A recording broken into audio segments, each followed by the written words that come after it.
One of the problems with recruiting for investment banking is not the knowledge or skills you acquire, but the access to talk with real investment bankers to put your best foot forward.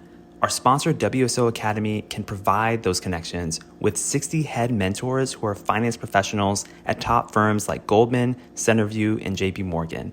Imagine being able to get on the phone within 24 hours with one of the Academy's 1,300 mentors right before a critical interview. Get on the waitlist for WSO Academy today by clicking the link in the show notes or by visiting wallstreetoasis.com/academy.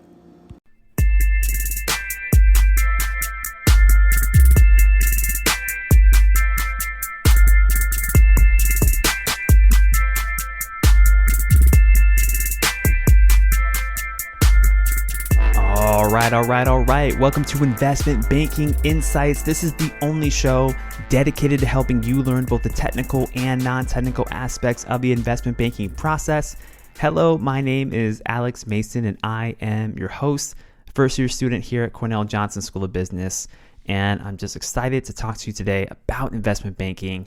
Today, we're going to be covering a subject which I have wanted to cover for so long, but I just never really got around to it. Still very important for recruiting, for interviews, and you see this everywhere in the recruiting world for investment banking. And it is this question: tell me about a deal. Tell me about a deal. And this is really important because it's basically when a banker asks you to pitch them a potential deal as if they were a client. Now, why is this important? It's an important skill to learn, and one that I'm starting to work on now myself, because investment banks generate business by pitching clients on ideas for transactions. Now, sometimes the client comes to the bank with specific thoughts and wants their advice, but as the banker, you should also get used to approaching clients and potential clients with new ideas, coming up with transaction ideas. What's going to add value to this business? What kinds of things can they do? So here's some general examples of deals that you could bring up to a client. And of course, this applies in an interview situation as well. You could talk about an IPO, an initial public offering, or you could talk about some other kind of equity raise, some kind of secondary equity raise, like maybe the company's already gone public, but they want to raise more equity. You could have some other kind of refinancing, like adding debt to the balance sheet potentially, and also figuring out what types of debt and what rates that company could be able to get at a certain point in time. You could bring up a deal that is a bread and butter merger or acquisition. Two companies coming together that are relatively equal in size. Remember, that's the definition of a merger, or an acquisition, which is typically a larger company purchasing a smaller company. You could also talk about a divestiture. So a company decides to sell a piece of its business to another business, kind of the other side of the acquisition. You could also talk about something called a corporate carve-out. So a corporate carve-out is when a company will sell a stake in its subsidiary to some other company and, quote unquote, carve out a piece of its business and raise some money that way.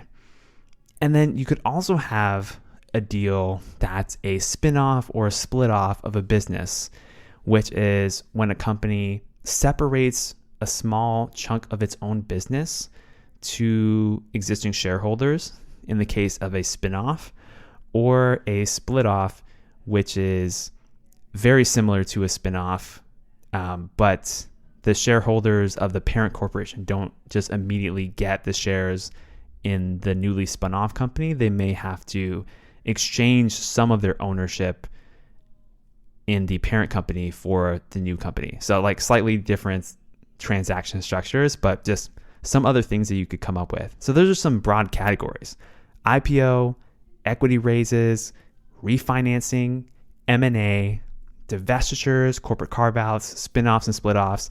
And you know what? There may even be more than that. And when I learn those things, I'll share them with you. But those are the several things that I came up with just thinking about what kinds of ideas for deals exist. And then once you think about the types of deals that you could potentially pitch, think about some questions that you could ask yourself when putting it together. Like, what is the motivation for the actual deal itself? So the first thing that I think about is, who are the players? Who are the players involved in this deal? Who are the target companies or target company? Then I also want to know, what are the business models of these companies? Like, how are they actually making money? Because that's going to tell you a lot about what kinds of deals might make sense and might not make sense, especially at a particular point in time. And then another question is, what are the risks this business is facing? This is a really big question. And this is where due diligence comes in, and all the sorts of kind of investigative work to understand the type of business you're dealing with. Is you want to understand risk, because risk can play a really big factor, as you might guess, in how the deal goes down. If there's a lot of risk inherent in a deal, the price is probably going to be a lot lower for the buyer. And if the risk is low, and if things are very stable and there's a lot of growth, for example, then the price might be a lot higher for the buyer.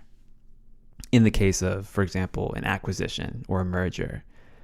Another question that I think it's useful to ask is, what is the capital structure of this business? Like, what kind of leverage are we dealing with here?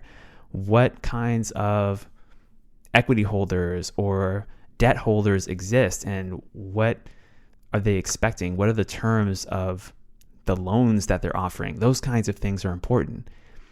And then another question that I might ask myself is, how much should the deal be for? Like, what is the price? And then what is appropriate consideration? Remember, there's a difference between price and consideration. Price tells you how much the deal is for. Consideration tells you what the currency is that's being used for the deal. So is it an all cash deal? Is it an all stock deal?